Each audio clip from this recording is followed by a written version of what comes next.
köp kolallar da. Indi ortağına bir aydır bir ayım da şöyle yaxşı oldu. Daha şükür Allah'a can tanıyan kızım diyeldik geldi. 3 yıl 4 yıldır şunu şöydük berenle. Karnışın var çişe.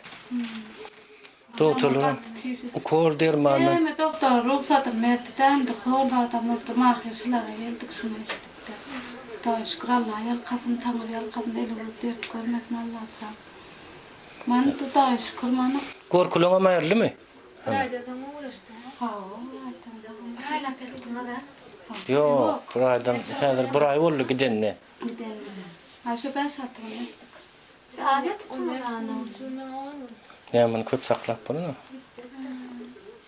Böyle Daha şükür. Şu karnını göremdin. Karnını göremdin, eyem govolunu bildi mi? Ya kız kişilik çıknemet tu. Şu nemeden nidiler, şu bağırdan nidiler çiğstem. Ya böğrükten nidiler. Bağır dedi neyme alsan. Hemmeden ruhsat verdik size gurrum verdim ha.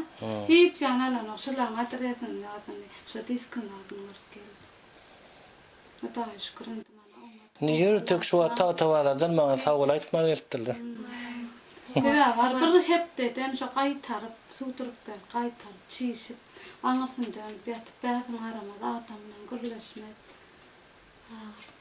Bana indi ertede çıkmaz, bana çıkmaz. Şöyle